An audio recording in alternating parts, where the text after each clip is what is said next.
2021 Business Design Competition. Brought to you by Enterprise Cayman. Sponsored by Cayman Enterprise City. Dozens of teams applied, 10 finalists were chosen.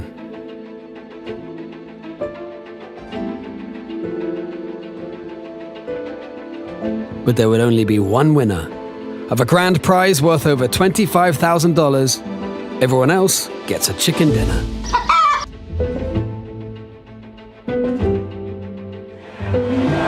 So when I found out that we were one of the finalists, it was really exciting. We did some prep work right before joining the competition, so just realizing that we were one, that the judge picked our idea was good motivation to move forward and keep going with the idea that we had. When I found out that my team was one of the top 10 finalists, I was really excited because it was exhilarating because I never thought we would reach this point. I felt really amazed or amazing when I found out that our team was chosen as one of the 10 finalists. So we did our best when we signed up for this, right? But we knew that the competition was going to be hard. So yeah, it was really great to know that we were selected as one of the top 10. I felt really excited. This was exactly the nudge that I needed at the right time to take my idea forward. I actually had a weird reaction where I was trying my best to stay calm, but physiologically I felt this really strong jitter in my stomach. So it's like a weird situation where I was trying to stay calm and cool, I don't want to seem overly excited in front of my wife, but deep down I was actually really, really excited. The competition we started promoting in December, and competitors had until the end of January to submit their ideas. After that deadline, we selected the top 10 teams to make it through to the competition finals. And during the finals, during the process leading up to the pitch and test day, we did a really intensive design weekend. And that design weekend included workshops from how to market your business, how to do market research, how to go out for funding, how to, what's involved in business ethics. So a whole bunch of new ideas and just really quick, punchy workshops where I was able to bring everyone together and help to foster their ideas. One part of the design weekend was the opportunity for all 10 teams to practice their pitches on camera. Vast majority. Could I start over? Yeah, it's gonna start. Provide solution to the ongoing problem. All right. Yeah. Okay, so let's roll. Okay. We'll be able to save your company time, increase accuracy, and make your company make more. Okay, I screwed it up. Let me do one more. We'll come in for. Hang on. I need to do the part over. Cayman Marine Guide is an all-encompassing. Oh, sorry. Can I redo this? I am very perseverant. I will do what I have to do in order to get things done. I like to solve problems, and I like to going through the process of finding mobile car wash. I think that's it. I have this overarching concept called Kaizen Law, which is about iteratively developing a suite of legal services and products to disrupt the legal market. One of those concepts is a legal marketplace. So the idea behind it is to, in simple terms, help individuals and small businesses find suitable lawyers very easily. So using smart technologies, we will take information from a user about what problems, issues, or concerns they're facing and match them with the most suitable lawyers for them, together with customized quotes. This takes the hassle, time, effort, and money, I suppose, ultimately, out of having to find the best lawyer for you. It's called a business design competition for a reason, and we are trying to identify and create a business from this. We want somebody to validate that there is a business need for this, for their idea, and then help them, kickstart it with the prize money. And if that business is successful and it creates 1, 2 jobs, that's huge. That's amazing success. We saw an opportunity, we had an idea, and we thought, let's go for it. There are a lot of things for us to learn during these exercises, right? And us as software developers lack a lot of abilities, especially with regards to design and UX and stuff like that. So personally, I thought this was a great opportunity to learn about that as well. Yeah. Design Weekend really did affect our plans, because what it did was jumpstart our development and give us the tools of what we need to do to take this project to the next level. So, for example, in day 1, we did the wireframes. We got that taken care of, and that was a very informative class. And then we learned about how to effectively pitch our project. So from these 2 days, we've had the tools that we'll need to have an effective pitch in about a month. Design Weekend experience was really great. I learned so much information that I could put towards my business, and that will allow it to propel to in the future. I'll be doing a pitch day in a month, and I feel a little nervous, but at the same time excited and motivated. I think that we actually have a chance of winning and possibly in the top 3 right now. So, with a little bit of hard work now, I think we'll be okay come pitch day. After completing an intensive design weekend, the 10 finalist teams had 1 month to prepare for pitch day, the final event where the grand prize winner would be determined. I've been working really hard over the last month, and particularly this week, preparing as best I can up till 2 a.m. every night. So I do feel really well prepared, and I just hope that my memory lives up to what it needs to be on the day. Hi, my name is Ryan, and I believe that a great education is a basic human right. My job is tutoring science and maths, and I love my job. This is one of my students, James. He came here this week needing help understanding how electric circuits worked. I explained to him as clearly as I could. And then the look of delight on his face when he finally understood. He'd been struggling with it all week. That struggle is something every student faces on a daily basis. Students, just like James, get frustrated and stuck until someone comes to help fill those gaps. But in reality, those gaps oftentimes don't get filled. Private tutoring is one way to fill those gaps, but it's very expensive.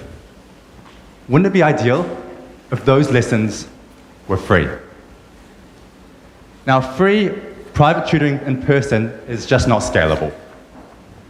But free video lessons are. This is what Z Academy is all about. The opportunity for students to quickly learn something they've missed or didn't understand at school using amazing videos and practice questions. Z Academy is for millions of students all around the world, all for free. I think your idea has a lot of potential, but one of the biggest challenges that I see here is the technology part. Like, yes, you can have a lot of content, a lot of videos, but I don't see, at least right now, how this will keep students using the platform over and over again, like challenging them, like having like some sort of a gamification or something like Duolingo, because they always keep pushing the students to come back to our platform. Absolutely. By far the most engaging thing for students is them learning what they were stuck on. Okay, so it's not about making the lesson like fun for my students. That's not what I try to do. I try to be super clear and make it very easy to understand for them. And when they understand, they feel that delight themselves. When they learn, they feel that delight. So at the core, it's great learning content. In addition to that, we can try to think of things to gamify it and keep it engaging. In my experience, great learning is engaging by itself. I remember my lines, which is all I was mostly worried about, and I thought I delivered it with great energy as planned. The only thing was, about halfway through, my legs started shaking uncontrollably, and that sort of distracted me, and I was also hoping no one saw it. But other than that, I thought it went great. Oh man, how do we feel about this presentation? We're kind of nervous, but excited at the same time, and we can't wait for it to be over. Imagine growing up in a world where your culture is overlooked. One of the biggest frustrations as a marketer for the past 8 years is finding content that accurately represents the Caribbean region. Here you'll have an image of what we consider an inauthentic representation of the Caribbean. Patty is never served with rice and bean.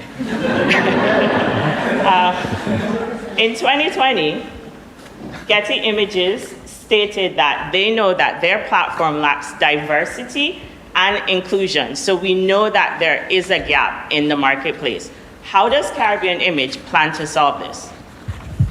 We plan to solve this with authentic representation of the Caribbean islands through capturing Caribbean images, creating Caribbean content, and sharing Caribbean culture. Why? Because every culture has a story. We will tell ours. This is two pictures of accurate representations of the Caribbean region. The first picture was taken by a Jamaican photographer, as well as the second one was taken by a Cayman Islands blogger as well. Our competitive advantage will be that we'll be the first to market, we'll have a niche market, as well as have authentic imagery, we'll have contributor incentives, as well as a website that will be easy to use. We'll have a feature that is not done on any other platform, and this is our interactive map.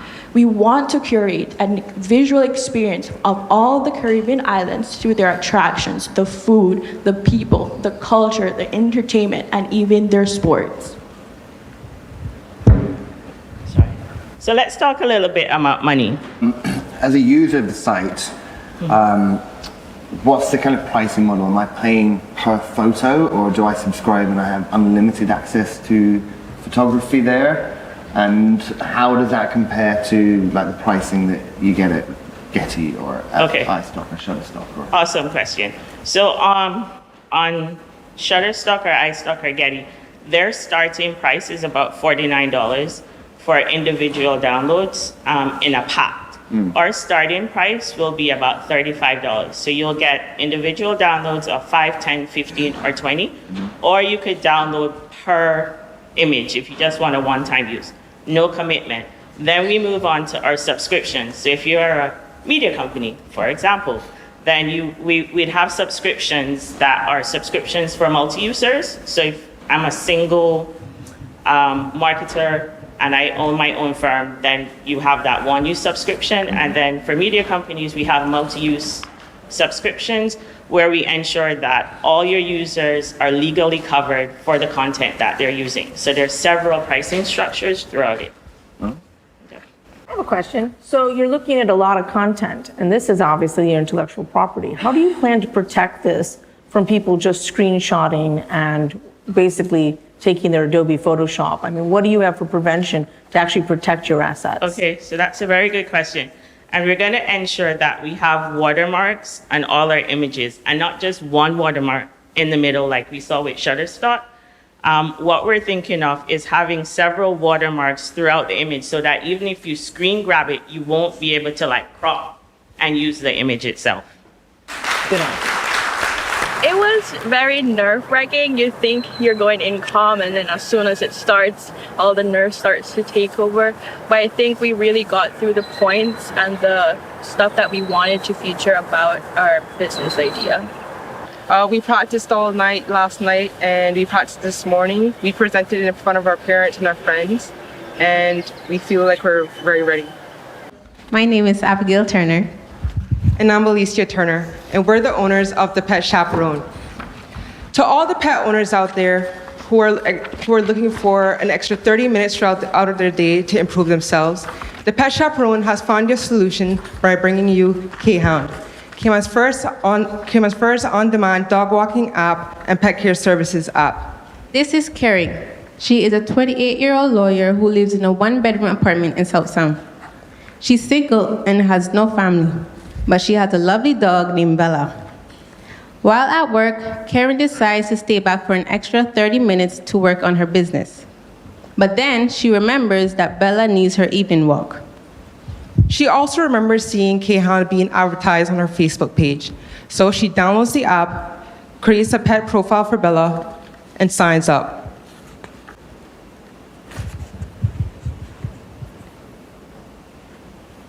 After she completes Bella's profile, she reaches the home page and realizes Kayhan offers dog walking, weekly walks, drop-in visits, house sitting, overnight stays, and pet taxi services. So I noticed in the beginning there was a lot of personal information on a client, and of course there's personal addresses, and dog walkers are going into people's homes. How have you secured people's personal information and make sure that all that is secure?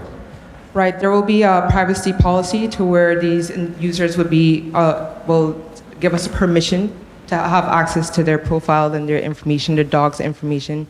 We also would include insurance for apparel insurance. So if the dog walkers or pet caretakers under our care damages anything in the user's house, our company will be able to pay for that. And the pet caretakers will also have insurance as well. Question, so you've got your revenue from walking dogs and advertising. Have you considered taking your partnerships to these local companies and actually selling them space to advertise on your app? I wouldn't say advertise, but we would get a certain percentage when they sign up to our app. And that would be our way of advertising by including them on our app and allowing individuals and users to see them firsthand. So you're giving them money to come to your app? The opposite way. Okay. They're giving us, yeah. The presentation went really well. The judges were engaged and the audience were engaged as well. We got some reactions and a lot of questions, and it really looked like the judges were interested, and so were the crowd. So we do expect users to be using our app very soon. We feel great about going to the presentation. I mean, it's Judgment Day, so at this point, do or die, so you gotta get all the butterflies out of your system and do the best you can. So let's talk about this big problem. When companies have fixed assets, such as machinery or computers, they face two important issues: how to record and track the data, and how to access the data. When I was leading these finance teams, we always used Excel, far from the perfect solution. I remember getting very simple questions from the CEO, such as, how much did it cost to build our brand new store in Soho? I found that half of these answers were in people's inboxes, and the other half were living in these dead Excel spreadsheets. At that point in time, I knew the legacy process was broken. It is manual and time-consuming. It is prone to errors and inaccuracies, and there was a complete lack of visibility. How will this fix the data entry problem? Because that's just a people issue. Yeah, sure. So in terms of uploading the data, we're going to use similar solutions out there. So OCR, Bill.com, what you do is you upload an invoice that'll actually take the most important data onto it. So for example, what type of asset it is, how much it costs, what's the useful life. You'll have a chance to actually review that to make sure the inputs are correct. You'll have a level review. So let's say you're my manager, I'm the associate, I put it in, it has to be set up so you have to actually review it, and then that's how it actually gets into record keep. From that point in time with those assumptions, let's say your computer costs $1,000, you say it lasts 5 years, there's no manipulation in Excel, your Excel doesn't go away, it doesn't crash, our software will automatically calculate everything. I'm gonna be honest with you guys. Be honest. The budget that you guys put it here for, I think employee related would be the IT part, the development of the platform is too low. This is a lot of data. It's really, really challenging. You guys are competing with QuickBooks, for example. The QuickBooks desktop is ridiculous. The setup is really hard. It's not user friendly.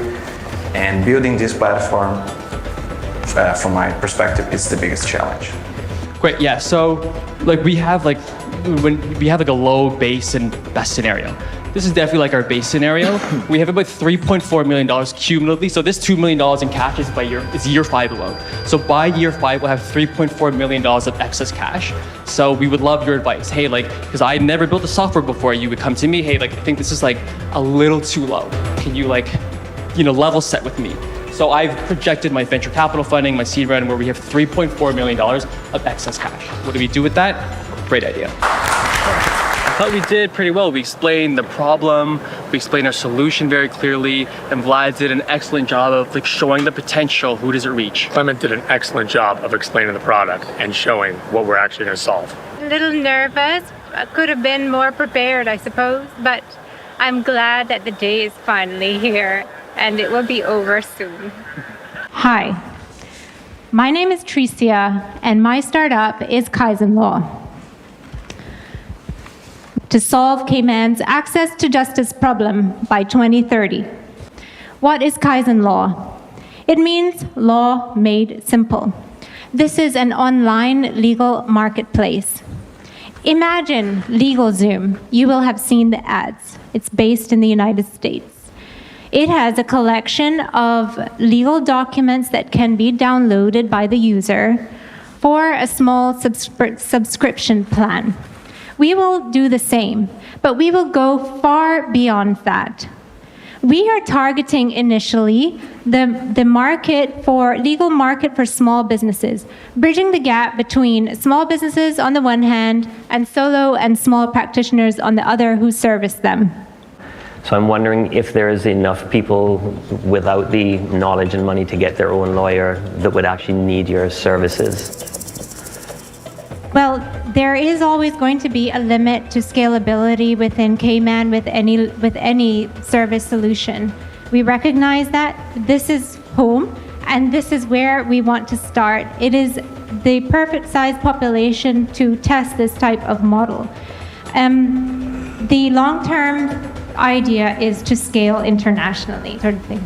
Okay. In terms of pricing, I know you said there's lots of different pricing models you could do. Is there any approximate or average or guide towards a typical user cost and what you're expecting users to pay? And I'll just do second part is, are you convinced that there's people who will access YouTube or other sources of free information online? Are you convinced your price point is attractive enough to convert enough of those people and that you're going to be providing something that they can't just get by with for free already? The cost that we have used in our financial plan, the average cost is just $100. Actually, from the research that I conducted of small business owners, this was spread across a few countries though, but the responses were that they were prepared to pay up to $200. So I think there will be varying price points depending on perhaps the size of the business and what package of products they want to access on a regular basis. So I averaged it at 100 for now. And then the second, I have a bad memory, obviously. No, that's fine. I mean, you're talking to the small businesses, and I think, yeah, it's a lot less money than you would pay for any sort of legal service now. I suppose I was looking almost to his point about the individual market, and then, there's a lot of people using Reddit or YouTube for free. Is your price point going to attract that individual market, which might be where more growth is, possibly in the small business market? Mm-hmm. Certainly for Cayman, there are almost next to no solutions on Google and YouTube because most of the lawyers here don't use those media portals to publish their content. And even in the United States, it's a bit like, feeling around in the dark, whereas we guide people in a logical, sequential way through problems, which I think they will value. Small business owners don't have a lot of time on their hands, and they will value our ability to help them in a sort of in a guided, structured fashion. Individuals as well. The price point for individuals will probably have to be lower, but I think as long as we provide a variety, then each person or small business can just select what best suits them. So relieved. You can see the relief on my face. I'm happy it's over and it went all right. So a lot has gone into this, meeting with advisors, doing our financial plan, our marketing plan, the pitch deck, pitch outlines, a bunch of collaboration, especially with Cayman Enterprise City and all of our advisors. And it's been a great, great experience so far. Every year, millions of visitors come to the Cayman Islands to see our incredible marine life and everything we have to offer. Well, until the COVID-19 pandemic basically crashed the tourism industry. But aren't we wondering what sort of tourism will return to Cayman? In 2019, global tourism expenditure was estimated at $1.55 trillion, and Cayman Islands had $774 million of that. Outbound tourism, or overnight tourism, was growing at a rate of 6% per year for the last 7 years. There has to be a solution to get us back to that point. But besides a global pandemic, the tourism industry faces many challenges. For tour operators, it's hard to get their name out there, and even when they do, they're sometimes forced to give most of their profits away to large hotels and cruise ships. They often don't have the time, money, and expertise to focus on marketing their company.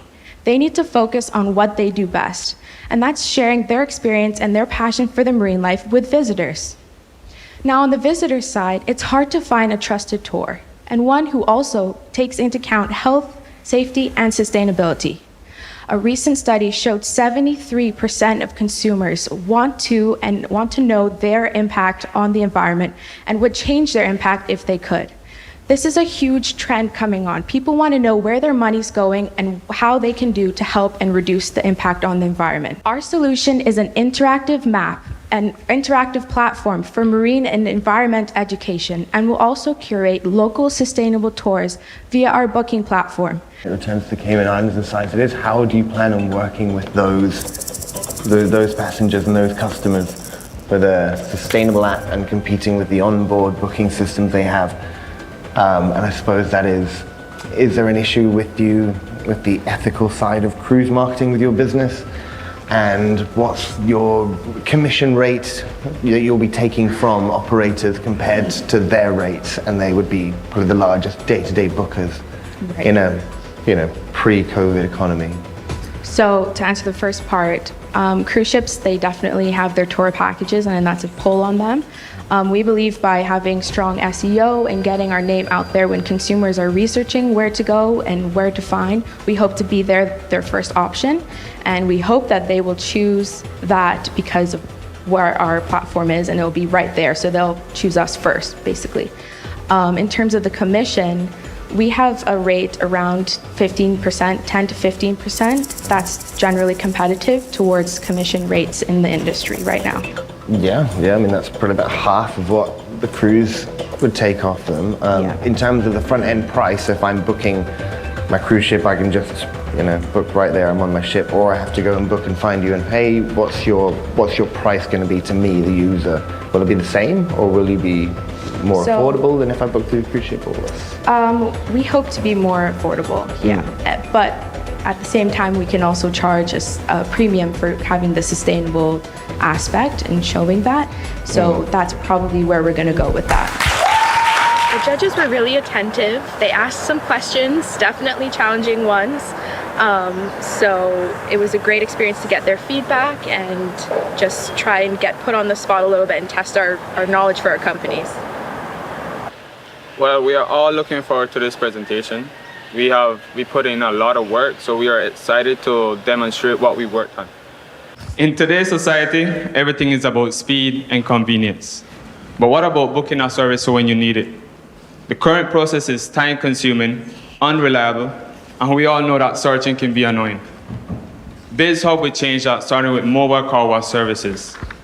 If you need your car washed, we will find you a washer within minutes. This will eliminate issues like double booking, time spent searching for an available company, and for the companies that are listed on our platform, it reduces the need to actively search for customers. BizHub will become a digital market hub with a mass number of users and a variety of service companies within your mobile device. I'm just curious where your booking fee is just for the car wash, $2, but I see your gateway fees and your banking fees are almost $2. So I don't really see where the revenue is coming. Are you going to charge all of these businesses a membership fee? Because I don't really see enough revenue coming out of all this hard work if you're only going to be getting a few bucks. So the Cayman Gateway would be the platform that we currently have in mind to use for our online payments. And they currently charge 50 cents per transaction along with a 2% charge. And also they charge a $99 per month. I think membership fee is it. What we're planning to do is charge $2 and the percentage, $2 and with the 2% will be charged on the companies. So within their invoice, they will be able to see all of this explained to them, so that they will understand that our service is only $2. There's other charges coming along with it. So you're passing those fees back to the car wash and things? Yes. What about the actual other memberships? Are you going to have any other revenue streams other than taking a piece of the commission of services?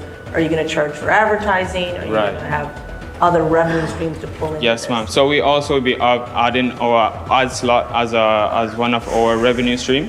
And that would be, we starting off at $45 per month for each company that decide to use these ad slots. Also, we offering a marketing service package that would be starting at $300 per month.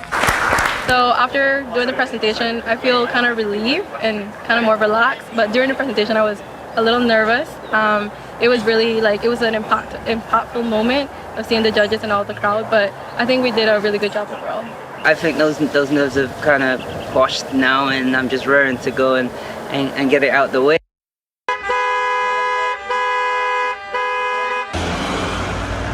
Traffic is slower than ever. Our public transportation system is not providing the answers.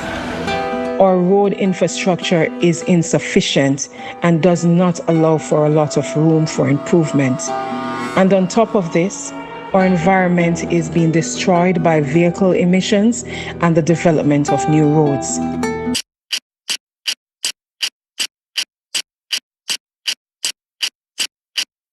Cayman Connected is a mobile app which aims to provide a solution to reduce the number of vehicles on the road, whether that is through carpooling or providing real-time bus information. Well, that was a bold statement, right? Yeah. So, but we did our research.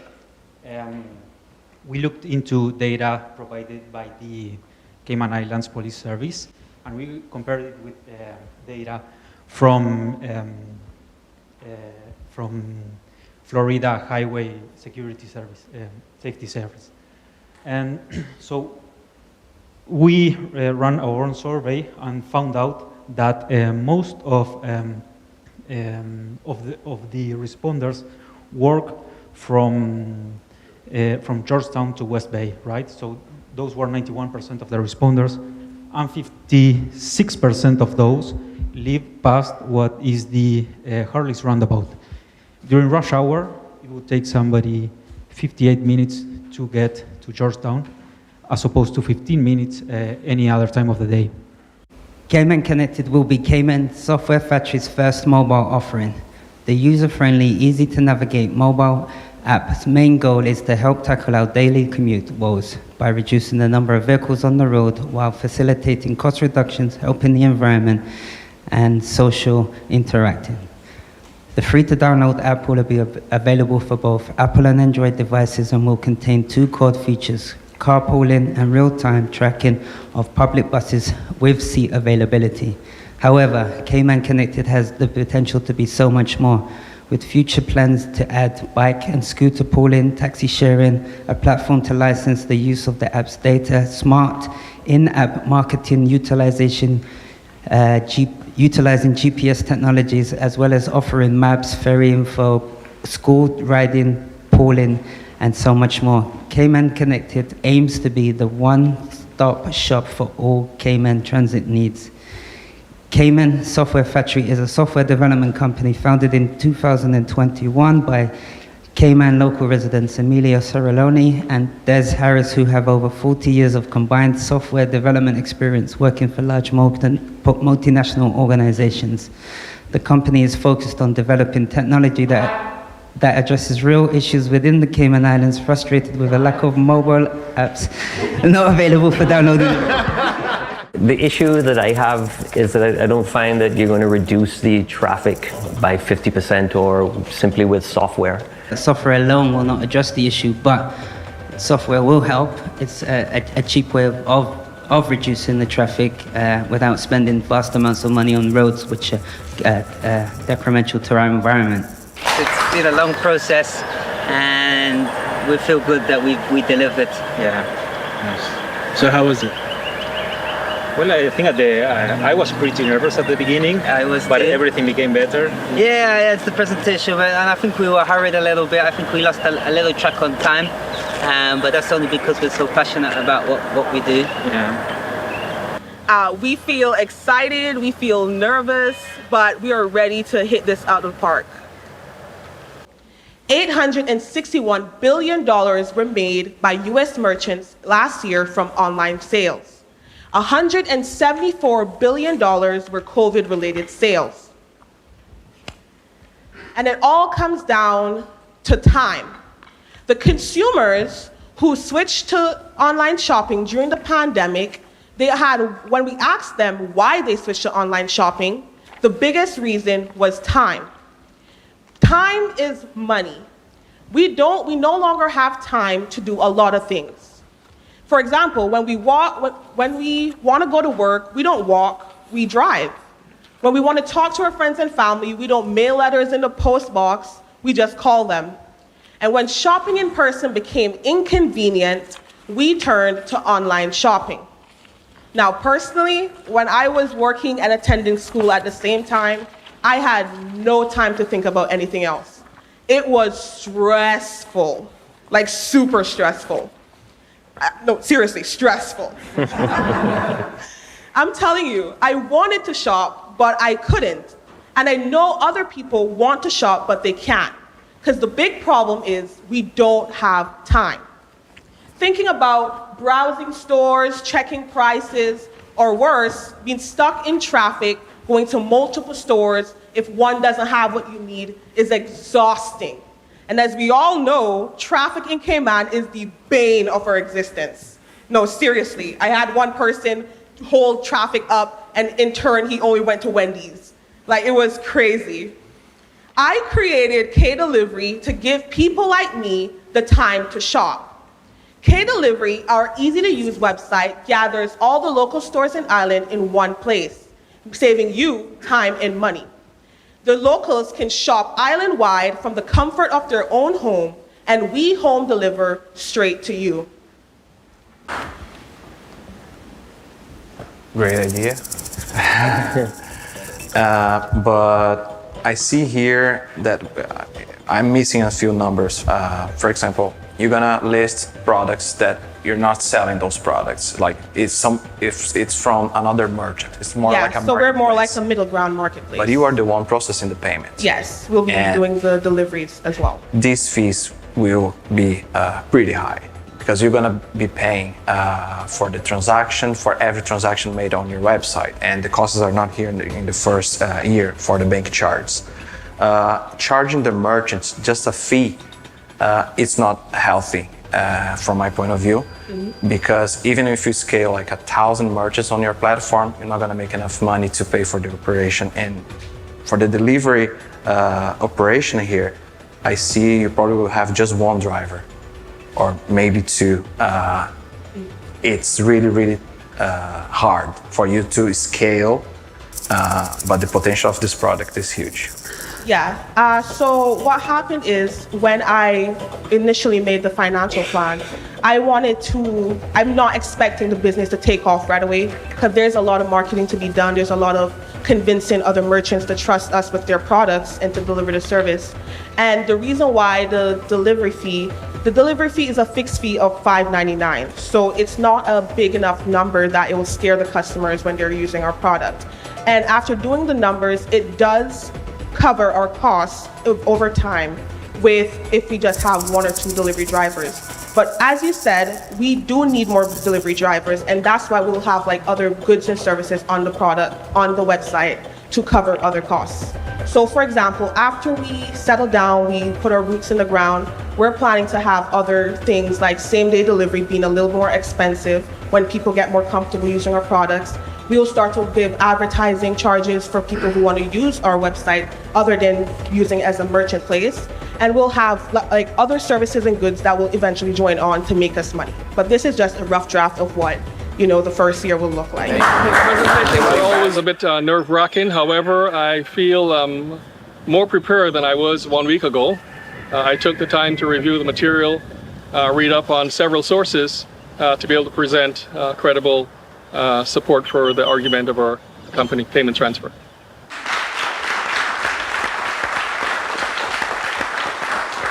We help to move Cayman. The Office of the Economic and Statistics in Cayman reported over 38,000 vehicles licensed on this island. And we know there is a congestion problem. There's also an importation of over 600 vehicles per month. We cannot continue to import vehicles as a solution to our transportation problems in the island. We must be looking to a technology-based solution that encompasses mass transportation. So we're proposing a solution that includes a comprehensive platform that is a web-based as well as an app-based. We've already established a prototype that is functioning. So we're looking to connect riders and drivers. It's also cashless. You'll just be the go-between, and then you'll take a piece of the transaction? Correct. Marketing tools. What other way are you going to get the word out? We have a software engineer that is a specialist in social media. Because we're already in the business, and we have very, very solid key relationships, so we're not looking for people. I think people are more looking for us. So we're bringing them a platform that is free. We're introducing them to technology that they've not yet used, and it is very simple. And other than just on demand, are you going to have a calendaring service if people want to pre-book? Of course. And a rating system, I can rate my favorite drivers? You can. Yep. The app is not available yet, right? The app is not available, but it is functioning. If you've already got the app functioning and you've got the capital, the vehicle, do you need this, or are you just going to be doing this anyway? Like, seems like you've kind of already got the business ready to go to market. What's stopping you from just getting to market? There's nothing that's stopping us from going to market because the vehicles are there. And we already have key relationships. We already have buses, we already have licenses, we already have drivers, we already have key relationships with hotels and restaurants. So we could already start a shuttle service between our contacts. So what would you use the $10,000 from this competition for? Spend it. Overall, I would say it went well. We could always do better, but I would say generally speaking, it went as good as planned. After pitch day, a grand prize winner was chosen. It was a difficult decision for the panel of judges, and so they decided to nominate 2 runners-up.